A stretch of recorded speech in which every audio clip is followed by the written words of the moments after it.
Konnichiwa. Halo minasan.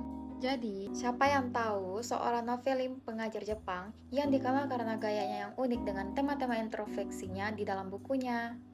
Ayo, minasan, ada yang tahu nggak? Hai, watashi desu. Dara-san, ayo, siapa coba? Atsushi Nakajima desu ne.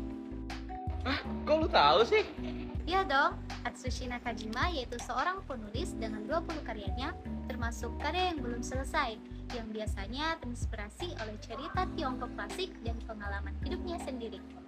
Kalau gitu, ceritain dong bagaimana sih kehidupan Atsushi Nakajima ini? Mau dengar?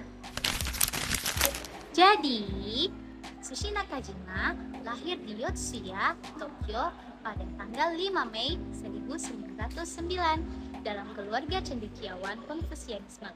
Masa kecilnya penuh kesulitan karena orang tuanya bercerai tak lama setelah ia lahir, sehingga ia dibesarkan oleh kakek neneknya di Saitama hingga kakek neneknya meninggal.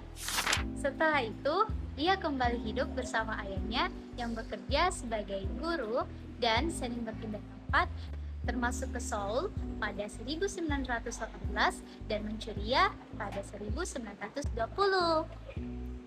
Dia sering berpindah-pindah ya? Daijoubu kana? Tentu tidak, karena pekerjaan mengajar ayahnya ini, Nakajima mudah sering berpindah-pindah sekolah yang menyebabkan perasaan terisolasi. Tetapi, meskipun sering berpindah-pindah, Nakajima dikenal sebagai siswa yang cerdas dan selalu mendapat nilai bagus. Meskipun keluarganya memiliki akar studi Tiongkok dan pengetahuan Nakajima tentang topik tersebut, ia memutuskan untuk mendaftar ke Universitas Tokyo, tempat ia belajar sastra Jepang. Ia menulis tesis kelulusannya tentang topik estetika, tesis yang berjudul Studi Estetika, menelusuri pengaruh sastra Jepang modern.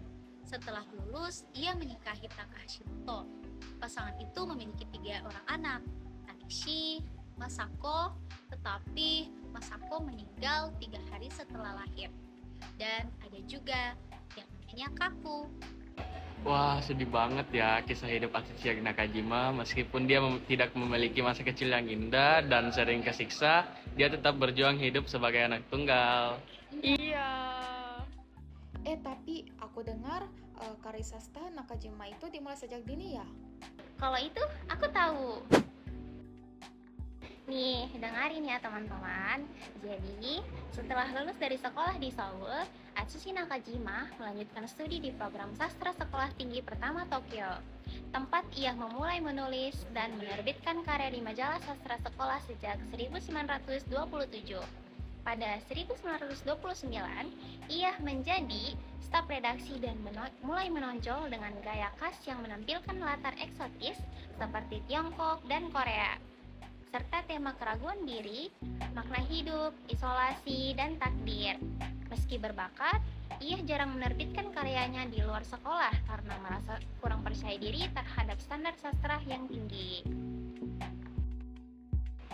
Tahu gak sih pada tahun 1941, Atsushi Nakajima berhenti mengajar dan bekerja sebagai editor buku teks di pulau, berharap iklim hangat dapat menyembuhkan asmanya. Namun karena cuaca tropis dan makna yang tidak cocok, ia merasa lemah dan akhirnya kembali ke Jepang pada Maret 1942. Lalu, saat Nakajima sang kembali dari pulau itu, apa yang terjadi? Nah, setelah kembali dari pulau, Nakajima-san terserang pneumonia dan selama 2 bulan ia sakit. Ia menulis Like Wind and Dreams yang mendapatkan pujian besar dan menjadi finals penghargaan Akutagawa. Ia lalu berhenti dari pekerjaannya untuk fokus menulis, namun kesehatannya memburuk akibat obat asma, dirawat di rumah sakit tanpa didampingi ayahnya. Ia meninggal dunia pada 4 Desember 1942 karena serangan asma. Wah, jahat banget ayahnya. Dia tidak menemani di saat kritis anaknya. Iya ya, jahat banget. Tapi kalian tahu nggak anime ini?